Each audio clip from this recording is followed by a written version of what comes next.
కేరళంలో మొత్తం కూడా కాంగ్రెస్ హవా కొనసాగిందని చెప్పొచ్చు. అదేవిధంగా ఒకవైపు చూస్తే తమిళనాడులో కూడా కాంగ్రెస్ కి కొంతవరకు ఛాన్సెస్ ఉన్నాయి అధికారం అధిరోహించడానికి అని చెప్పేసి కూడా వార్తలు వస్తా ఉన్నాయి. అయితే ఇదే విషయం మీద మనం మాట్లాడడానికి ఈ రోజు మనతో టీపీసీసీ జనరల్ సెక్రటరీ గారు చెనగాని దయాకర్ గారు ఉన్నారు. హలో సార్, నమస్తే. నమస్తే. చూస్తున్నాం నిన్న మొత్తం కూడా కేరళంలో మొత్తం కాంగ్రెస్ పార్టీ హవా కొనసాగింది. అదేవిధంగా రేపు తమిళనాడులో కూడా పూర్తిగా ఛాన్సెస్ ఉన్నాయని చెప్పేసి కూడా అంటా ఉన్నారు. అండ్ అక్కడ డిప్యూటీ సీఎం పదవి కూడా కాంగ్రెస్ కి వస్తుంది అనే ఛాన్సెస్ కూడా ఉన్నాయన్నమాట. సో ఇదే టాపిక్ గురించి మనం మాట్లాడితే, కాంగ్రెస్ తరపున ఇక్కడ నుంచి రేవంత్ రెడ్డి గారు కేరళకి వెళ్లి మరి ప్రచారం చేయడం వల్ల కూడా కొంతవరకు గెలిచారు అని చెప్పేసి అంటా ఉన్నారు. దీని మీద మీ స్పందన ఏంటి? అంటే కేరళలో గతంలో ఇవాళ అనేక మంది కాంగ్రెస్ పార్టీ ముఖ్యమంత్రులు అక్కడ పనిచేసి అనేక రకాలుగా అభివృద్ధి చేశారు. ఇవాళ విజయన్ గారు, కేరళ విజయన్ గారు అక్కడ ఉన్నటువంటి కంపెనీ ఎల్డీఎఫ్ సంబంధించి కూటమి పూర్తిగా ప్రజా సంక్షేమాన్ని, కేరళ అభివృద్ధిని విస్మరించారనే సందర్భంలో ఇవాళ కాంగ్రెస్ పార్టీ ప్రచార వ్యూహాలతో పాటు రాహుల్ గాంధీ గారితో పాటు ఇవాళ ముఖ్యమంత్రి రేవంత్ రెడ్డి గారు ప్రచార వ్యూహాలను అక్కడ ఉన్నటువంటి స్టార్ క్యాంపెయిన్ గా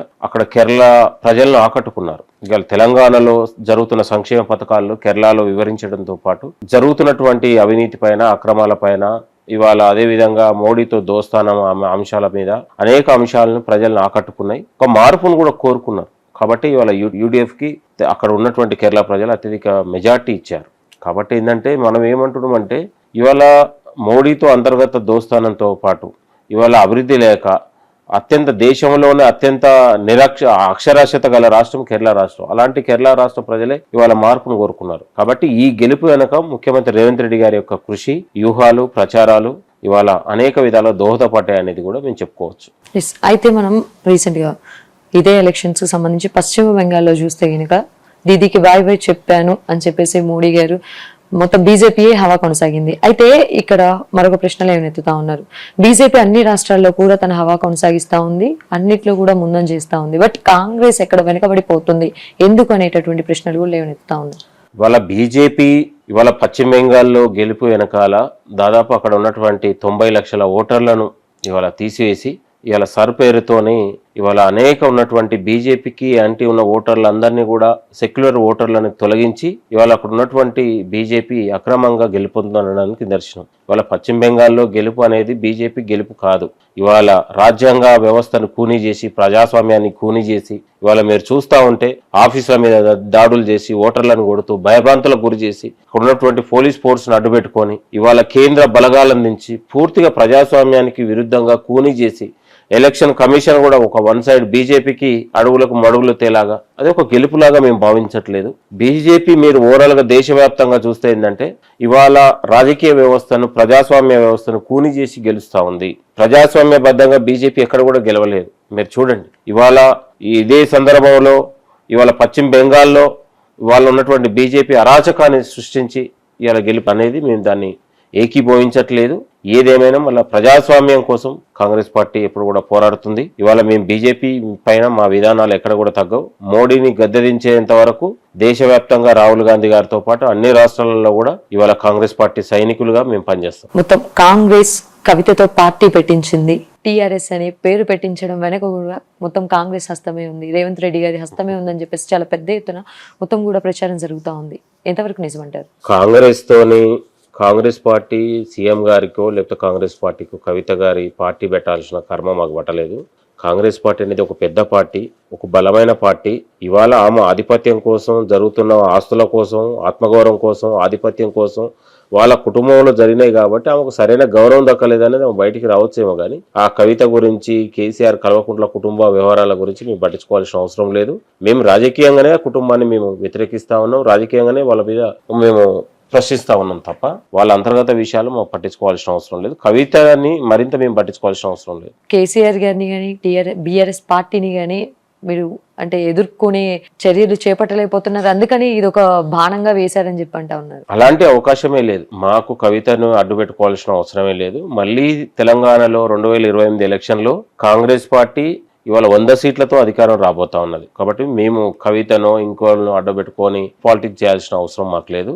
మేము ప్రజాస్వామ్యంగా ప్రజల మద్దతుతోని ఇవాళ తెలంగాణలో జరుగుతున్నటువంటి సంక్షేమ పథకాలు కానీ, తెలంగాణలో మహిళలకు, రైతులకు, నిరుద్యోగులకు ఇట్లా చెప్పుకుంటూ పోతే తెలంగాణలో ప్రజల సంక్షేమాన్ని చూసి ఇవాళ కాంగ్రెస్ పార్టీకి ప్రభుత్వాన్ని మళ్ళీ గెలిపిస్తారు. రేవంత్ రెడ్డి గారి పాలనను చూసి మళ్ళొకసారి ప్రజలు గెలిపిస్తారు తప్ప ఇవాళ కల్వకుంట్ల కుటుంబం ఎప్పుడు కూడా మాకు రాజకీయంగా శత్రువుగానే ఉంటది. బీఆర్ఎస్ పార్టీ మాకు ఎప్పుడు కూడా రాజకీయ శత్రువునే. కాబట్టి మేము ఇలాంటి ఎవరినూ ముందు చూసి ఆలోచించాల్సిన కర్మ మాకు పట్టలేదు. అయితే ఇదే అంశం మీద మాట్లాడితే రీసెంట్ గా జగిత్యాలలో జీవన్ రెడ్డి గారిని పార్టీలోకి ఆహ్వానించిన రోజు సభ చూసుకున్నట్లయితే బీఆర్ఎస్ వాళ్ళు హరీష్ రావు గారు కానీ కొన్ని మాటలు మాట్లాడాల్సి వచ్చింది. ఏంటంటే అదే రోజు రేవంత్ రెడ్డి గారు సభ పెట్టడం జరిగింది. బట్ మా వాచ్ టైంలో మా ఎంతమంది అయితే పీపుల్ మా మీటింగ్ ని చూసారు దానిలో 10% కూడా కాంగ్రెస్ సభని చూసింది లేదు, రేవంత్ రెడ్డి గారిని పట్టించుకున్న దాఖలా లేవని చెప్పేసి మాట్లాడారు. మరి వాటికి సమాధానం చెప్తారు? ఇవాళ 75 ఏళ్ళ ఒక మేము వదిలేసినటువంటి నాయకుడిని పట్టుకొని వాళ్ళు ఒకటే విరోధిస్తున్నారు.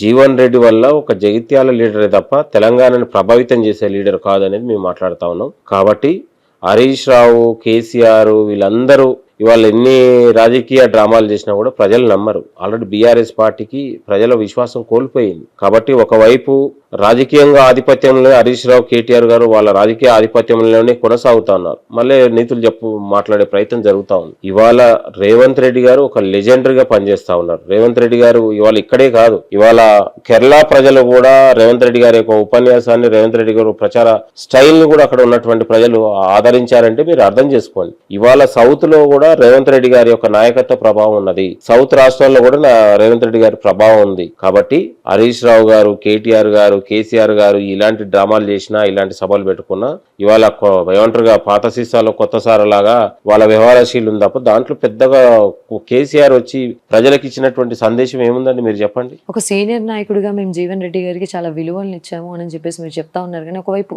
పార్టీ మారినప్పటి నుంచి కూడా జీవన్ రెడ్డి గారు చాలా పెద్ద ఎత్తున కాంగ్రెస్ మీద విమర్శలు చేస్తా ఉన్నారు. ఒకటి చూసుకుంటే రైతులకు సంబంధించి మీరు ఏం న్యాయం చేశారు ఈ 2.5 ఏళ్లలో అని చెప్పేసి అడుగుతా ఉన్నారు. అండ్ ఇంకొకటి నిరుద్యోగుల విషయంలో కూడా చాలా పెద్ద ఎత్తున ప్రశ్నిస్తా ఉన్నారు. వాటికి ఏం చెప్తారు? ఇప్పుడు కేసీఆర్ 10 ఏళ్లలో ఇంకొక విషయం ఏంటంటే రేపు రైతులకు సంబంధించి నేనున్నాను అనే సభను పెట్టబోయి వరంగల్లో అదే సభలో మొత్తం రాహుల్ గాంధీ గారు ఏవైతే హామీలు చెప్పారో ప్రశ్నించబోతా ఉన్నారు బీఆర్ఎస్ పార్టీ వాళ్ళు. నేను అనేది ఏంటంటే 10 ఏళ్లలో బీఆర్ఎస్ పార్టీ అధికారంలో ఉన్నప్పుడు వాళ్ళు ఎక్కడ కూడా రైతుల గురించి పట్టించుకోలేదు. ఇవాళ మా ప్రభుత్వం వచ్చిన తర్వాత ముఖ్యమంత్రి రేవంత్ రెడ్డి గారి నాయకత్వంలో ఏకకాలంలో 2 లక్షల రుణమాఫీ చేయగలిగినాం. దాదాపు 21,000 కోట్లతోనే ఇవాళ రైతుల కోసం కేటాయించినాం. ఇవాళ 30 నెలలుగా రైతుల సంక్షేమం కోసం దాదాపు 1,40,000 కోట్ల రూపాయలు ఈరోజు రైతుల కోసం వెచ్చించగలిగినాం. ప్రతి నెల రైతుల కోసం 5,500 కోట్ల రూపాయలు వెచ్చించగలుగుతా ఉన్నాం. రైతులకు సన్నోట్లకు బోనస్ ఇవ్వగలిగినాం. రైతు భరోసా ఇవ్వగలను 2 సార్లు. ఇట్లా చెప్పుకుంటే పోతే 100 రకాలుగా మనం తెలంగాణలో అన్ని సంక్షేమ కార్యక్రమాలకు మనం పెద్దపీట వేయగలిగినాం. గతంలో వాళ్ళు పండించిన పంట గిట్టుబాటు ధర లేదు. పండించిన పంటను దళారులకు అమ్మజేసి మిల్లర్లతో కుమ్మక్కై దోపిడీ చేసి రైతుల్ని దగా చేస్తే మీ వచ్చిన తర్వాత అత్యంత పారదర్శకంగా కొనుగోలు జరుగుతా ఉంది. రైతులకు ఎక్కడ కూడా ఈ రోజు కొనుగోలు చేసిన తర్వాత వన్ వీక్ లోనే వాళ్ళకు రైతులకు మనం అకౌంట్లలో జమ చేయగలుగుతాం. కానీ కొనుగోలు విషయంలో కూడా చాలా వరకు ఇబ్బందులు ఎదుర్కొంటా ఉన్నారు రైతులు అని చెప్పేసి కూడా ఇవాళ మేము రాష్ట్ర వ్యాప్తంగా దాదాపు 8,000 కొనుగోలు కేంద్రాలను ఏర్పాటు చేయగలిగినాం. దాదాపు ఎక్కడ కూడా వాళ్ళకు ఇది కాలేదు. దాదాపు 1,400 కోట్ల రూపాయలు రైతులకు ఉన్నటువంటి సన్నవడ్లకు బోనస్ ఇవ్వగలిగినాం. ఇట్లా ఎక్కడ పోతే మనం రైతుల అంశంలో ఎక్కడ కూడా తగ్గేది లేదు. రైతులకు పక్షపాతిగా ఈ ప్రభుత్వం పనిచేస్తా ఉంది. రైతులకు విశ్వాసం పెరిగింది కాంగ్రెస్ ప్రభుత్వం వచ్చిన తర్వాత. భరోసా పెరిగింది, నమ్మకం పెరిగింది. ఇవాళ వడ్ల ఉత్పత్తి పెరిగింది. ఇవాళ దేశంలోనే తెలంగాణలో ప్యాడీ ఉన్నటువంటి అత్యధికంగా ఇవాళ ఉత్పత్తి జరుగుతూ ఉంది. ఇట్లా చెప్పుకుంటూ పోతే దాదాపు 148 లక్షల మెట్రిక్ టన్నుల ఉత్పత్తి తెలంగాణలో జరిగింది. కాబట్టి వాళ్ళు రైతులకు చేస్తే ఎందుకు రైతన్నలు ఆత్మహత్యలు చేసుకున్నారు వాళ్ళ హయాంలో. ఇవాళ రైతుల ఆత్మహత్యలు లేవు. రైతులు ఆనందంగా ఉండగలుగుతా ఉన్నారు. బట్ రైతు భరోసా విషయంలో కానీ కొంతవరకు రైతులు ఇబ్బంది పడ్డారు. అండ్ ఇంకా ఇప్పటికి కూడా కొనుగోలు విషయంలో కూడా కొంతవరకు ఇబ్బందులు పడతా ఉన్నారు. మేము ఏదైతే రైతు భరోసా అంశంలో కానీ రైతు బంధు అంశంలో కానీ ఇవాళ రైతులకు రుణమాఫీ అంశంలో రైతులకు వివరించగలిగినాం. రైతు బంధు అంశంలో కొన్ని లోపాలు ఉన్నాయి. ఇవాళ గతంలో వాళ్ళ హయాంలో రియల్ ఎస్టేట్ భూములకు ఇవాళ కొండలకు గుట్టలకు వేస్తే దాన్ని ఒక ప్రక్షాళన చేయాలనుకున్నాం. నేను అనేది రైతులకు ఉపయోగం మేలు జరిగే విధంగా పథకాలను తీసుకురావాలనేది మన ఆలోచన. కాబట్టి ఇవాళ రైతుల పేరు మీద దగా చేసింది వారు. రైతుల పేరు చెప్పి బీఆర్ఎస్ ఆలంలో వాళ్ళు దోచుకున్నారు తప్ప ఇవాళ రియల్ ఎస్టేట్ వెంచర్లకు కూడా రైతు బంధు ఇచ్చినటువంటి సందర్భం గతంలో మనం చూసాం. ఆ పరిస్థితి లేకుండా మనం పూర్తిగా ఒక ప్రక్షాళన చేసి నిజమైన లబ్ధిదారుడికి నిజమైన రైతుకు న్యాయం జరగాలనేది ఈ ప్రభుత్వం యొక్క ఆలోచన. అండ్ ఇంకొక ఫైనల్ గా ఒక విషయం మాట్లాడుకుంటే, ఈ 5 రాష్ట్రాల ఎన్నికలకు సంబంధించి బీజేపీ పశ్చిమ బెంగాల్లో గెలిచిన కారణంగా ఇక్కడ సంబరాలు చేసుకుంటుంది. అయితే దీని నేపథ్యంలోనే ఏం చెప్తా ఉన్నారంటే, నెక్స్ట్ తెలంగాణలో మాదే హవా అండ్ మేమే అధికారంలోకి రాబోతా ఉన్నామని చెప్పేసి చాలా గట్టిగా ధీమా వ్యక్తం చేస్తా ఉన్నారు. తెలంగాణలో మిగతా బెంగాల్ కానీ వాళ్ళ అస్సాం కానీ మిగతా రాష్ట్రాలతో పోలిస్తే ఇక్కడ తెలంగాణ రాష్ట్రం అనేది ప్రజలు ఒక భిన్నమైన ఆలోచనతోని, ఒక సెక్యులర్ భావజాలంతోని ఉన్నటువంటి ప్రజలకు ఒక పోరాట స్ఫూర్తి ఉన్నటువంటి రాష్ట్రం తెలంగాణ రాష్ట్రం. కాబట్టి బీజేపీకి ఎప్పుడు కూడా ఇవాళ ఇక్కడ అధికారం వచ్చే పరిస్థితి ఉండదు. భవిష్యత్తులో కానీ ఇంకా 100 ఏళ్ళైనా కూడా అదే ఉన్నటువంటి డిపాజిట్ రాని పార్టీగానే మిగిలిపోతుంది తప్ప ఇక్కడ బీజేపీ అధికారంలో వచ్చే పరిస్థితి కనపడదు. మీరు ఎక్కడ ఒక చూడండి. మాట అంటా ఉన్నారు, ముస్లిం అంటేనే కాంగ్రెస్, కాంగ్రెస్ అంటేనే ముస్లిం అని చెప్పేసి అంటా ఉన్నారు. అందరికి మీరు ఎక్కడ న్యాయం చేస్తా ఉన్నారు అని చెప్పేసి మాట్లాడుతూ ఉన్నారు బీజేపీ నాయకులు. అండ్ ఇంకొకటి, చీకోటి ప్రవీణ్ గారు కూడా రీసెంట్గా నిన్న ఒక వ్యాఖ్య చేశారనమాట. ఇంకా లేదు, బొంద పెట్టేస్తారు ప్రజలు మొత్తం కూడా రేవంత్ రెడ్డి ప్రభుత్వాన్ని. ఈ రోజు రిజైన్ చేస్తే రేపు మళ్ళీ ఎన్నికలు పెడితే రేపటి రోజున గెలవలేని పార్టీ అది, రేవంత్ రెడ్డి గారు గెలవలేరు అని చెప్పేసి సవాల్ విసురుతా ఉన్నారు రేవంత్ రెడ్డి గారికి. ఇప్పుడు ఇన్ని ఎన్నికలు జరిగినాయి, 3 ఉప ఎన్నికలు జరిగినాయి, దాదాపు పార్లమెంట్ ఎన్నికలు జరిగినాయి. పార్లమెంట్ ఎన్నికల్లో బీఆర్ఎస్ పార్టీ పూర్తిగా బీజేపీకి అమ్ముడుపోయింది కాబట్టి ఆ 8 సీట్లు గెలుచుకోగలిగింది. ఇవాళ మనం జూబ్లీహిల్స్ ఉప ఎన్నికల్లో బీజేపీ పార్టీకి ఏంటంటే కనీసం డిపాజిట్ వచ్చిందా? కాబట్టి మీరు చూస్తే ఇదే తరహాలోనే ఉంటుంది. ఇలా వేవుగా వాళ్ళు వచ్చినప్పుడు ఎక్కడ బెంగాల్ ఫలితాలను ఇక్కడ చూసి ఇక్కడ సంబరాలు చేసుకోవచ్చు, కానీ ఇక్కడ ప్రజల పరిస్థితులు వేరు, ప్రజల ఆలోచన విధానం వేరు, ఇక్కడ ప్రజలకు ఉన్నటువంటి భావజాలం వేరు తెలంగాణ రాష్ట్రాన్ని తప్ప మిగతా రాష్ట్రాలతో ఇక్కడ కంపేర్ చేసుకోవాల్సిన అవసరం లేదు. ఇక్కడ కాంగ్రెస్ పార్టీ మళ్ళీ వచ్చే ఎన్నికల్లో ఉండబోతా ఉంది, గెలవబోతా ఉంది, ప్రజల విశ్వాసంతోనే ఇక్కడ పనిచేస్తూ ఉంది. కాబట్టి బీజేపీ పార్టీకి ఇక్కడ భవిష్యత్తులో కాదు ఇంకా భవిష్యత్తులో కూడా అధికారం ఉండదు. ఇక్కడ మనం తమిళనాడు ఎన్నికల్ని చూసుకున్నట్లయితే పార్టీ పెట్టిన 26 నెలల్లోనే చాలా పెద్ద ఎత్తున టీవీకే పార్టీ విజయం ఆల్మోస్ట్ సాధించిందని చెప్పుకోవచ్చు. అంటే ఒక 11 సీట్లు ఇవి ఆగిపోయినప్పటికీ కూడా మొత్తం ఇంత పెద్ద ఎత్తున సంచలనం సృష్టించడం వెనుక అంటే ఎటువంటి వ్యూహం ఉందని చెప్పేసి అంటా ఉంటారు. తమిళనాడులో ఏంటంటే కొంచెం సినిమా గ్లామర్ కు అవకాశాలు ఎక్కువ ఉంటాయి. గతంలో ఎన్టీఆర్ కానీ లేకపోతే జయలలిత కానీ విజయన కూడా అక్కడ ఉన్నటువంటి యువత ఉన్నటువంటి ఒక పాపులారిటీ, కొత్త జోసు, ఒక మార్పు, ఇన్ని రోజుల నుంచి డిఎంకే మధ్యలో వైరుధ్యాలు, ప్రజలు ఎప్పుడు కూడా వాళ్ళిద్దరినే చూసారు. కాబట్టి మళ్ళా జయలలిత ఎంజీఆర్ పోయిన తర్వాత మళ్ళీ విజయ్ లాంటి వాళ్ళు కొత్తదనాన్ని కోరుకున్నారు. అక్కడ నేను సినీ వర్గానికి మాత్రమే ప్రాధాన్యత ఇస్తూ ఓటేశారంటారు. ఒక సినీ గ్లామర్ ఎక్కువ పనిచేసింది అక్కడ ఉన్నటువంటి.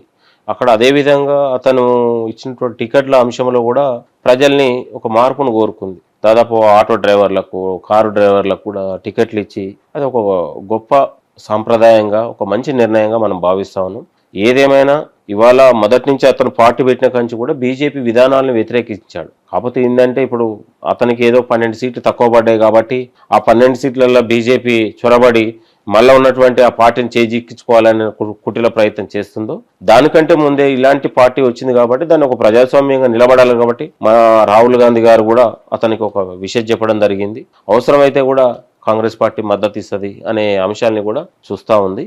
ఏదేమైనా ఒక మార్పులాగా మనం చెప్పుకోవచ్చు. One word about Kerala elections అంటే ఏం చెప్తారు? కేరళలో కూడా మార్పును కోరుకున్నారు, అభివృద్ధి కావాలనుకున్నారు. ఇవాళ అక్కడ ఉన్నటువంటి ఎల్డీఎఫ్ నాయకత్వం మీద ప్రజలకు విశ్వాసం సన్నగిల్లిపోయింది. వాళ్ళ అంతర్గతంగా మోడీ విధానాలతోని వాళ్ళు దోస్తి కట్టుకొని కేరళ ప్రజల ఉన్నటువంటి విశ్వాసాన్ని, నమ్మకాన్ని కోల్పోయారు. కాబట్టి యూడీఎఫ్ ని ఇక్కడ ప్రజలు కోరుకున్నారు. వన్ వర్డ్ అబౌట్ పశ్చిమ బెంగాల్ ఎలక్షన్స్ అంటే ఏం చెప్తారు? పశ్చిమ బెంగాల్ పూర్తిగా ఇవాళ 90 లక్షల ఓటర్లని తొలగించి బీజేపీ రాజకీయ వ్యవస్థను కూని చేసి, ప్రజాస్వామ్యాన్ని కూని చేసి గెలిచింది. అది గెలుపులాగా మేము భావించట్లేదు. One word about Tamil Nadu elections. తమిళనాడులో మార్పును కోరుకున్నారు. ప్రధానంగా సినీ గ్లామర్ పనిచేసింది. ఆ విజయ్ కూడా క్రెడిబిలిటీని ప్రజలు ఆలోచన చేశారు. మళ్ళీ 3వసారి కూడా బీజేపీ పార్టీకి అస్సాంలో పట్టం కట్టారు. దాని గురించి వన్ వర్డ్. ఇక అది మనం ఊహించింది కాబట్టి దాని గురించి పెద్ద పట్టించుకోవాల్సిన అవసరం లేదు. Next Congress party next elections కి ఏ విధంగా ప్రిపరేషన్ చేస్తా ఉంది, ఎలా దూసుకెళ్తా ఉంది? One word about Congress party in Telangana? తెలంగాణలో ప్రధానంగా విద్య వైద్యంతో పాటు మహిళా సంక్షేమము, నిరుద్యోగ సంక్షేమం, యువత భవిష్యత్తు, ఇవాళ అన్ని వర్గాలని సమాయత్తం చేసి సంక్షేమానికి పెద్దపీట వేసి ఇవాళ తెలంగాణ ఒక రోల్ మోడల్గా దేశంలోనే ప్రపంచ దేశాలకు పోటీ పడే విధంగా ఇండస్ట్రియల్ డెవలప్మెంట్, ఎంప్లాయీ డెవలప్మెంట్, ఇట్లా అన్ని తెలంగాణ ఒక రైజింగ్ తెలంగాణగా ఇవాళ ప్రయత్నం జరుగుతూ ఉంది. కాబట్టి మరొకసారి ప్రజలు ఆదరిస్తారనే నమ్మకం, విశ్వాసం మాకుంది. 2028లో కూడా కాంగ్రెస్ పార్టీ విజయం సాధించబోతా ఉంది. ఇవాళ ప్రపంచ దేశాలకు పోటీ పడే విధంగా మన ముఖ్యమంత్రి రేవంత్ రెడ్డి గారు హైదరాబాద్ని తెలంగాణ రాష్ట్రాన్ని తయారు చేస్తా ఉంది. దాంట్లో భాగంగా ఇవాళ 4th సిటీ కావచ్చు, రైజింగ్ తెలంగాణ కావచ్చు, ఇవాళ skill development, skill university, skill development కావచ్చు, ఇంటిగ్రేటెడ్ స్కూల్స్ కావచ్చు, ఇండస్ట్రియల్ డెవలప్మెంట్ కావచ్చు, ఫార్మా డెవలప్మెంట్ కావచ్చు, ఇట్లా చెప్పుకుంటూ పోతే తెలంగాణ రాష్ట్రం అనేది ఇవాళ యువతకు విద్య, ఉపాధి వచ్చే విధంగా తెలంగాణ రాష్ట్రాన్ని తయారు చేస్తా ఉన్నాం. భవిష్యత్ తరాలకు తెలంగాణ అనేది ఒక రోల్ మోడల్గా, విదేశాలకు చదువుకోవాలి వెళ్ళి ఉపాధి కోసం, ఉద్యోగాల కోసం విదేశాలకు కాదు, తెలంగాణలోనే విద్య దొరుకుతుంది, ఉపాధి దొరుకుతుంది, నౌకరి దొరుకుతుంది అనే విధంగా ఒక రోల్ మోడల్గా తయారు చేస్తాం. One word about Telangana politics to the oppositions. తెలంగాణలో బీఆర్ఎస్ పార్టీకి, బీజేపీ పార్టీకి ఇంకా స్కోప్ లేదు. TRS? అయితే టీఆర్ఎస్ కి అసలు స్కోప్ ఉండదు. నేను అనేది BRS, BJP, TRS party scope ఉండదు. తెలంగాణలో కాంగ్రెస్ పార్టీ మరొకసారి విజయం సాధిస్తా ఉంది. Thank you, sir. Thank you so much.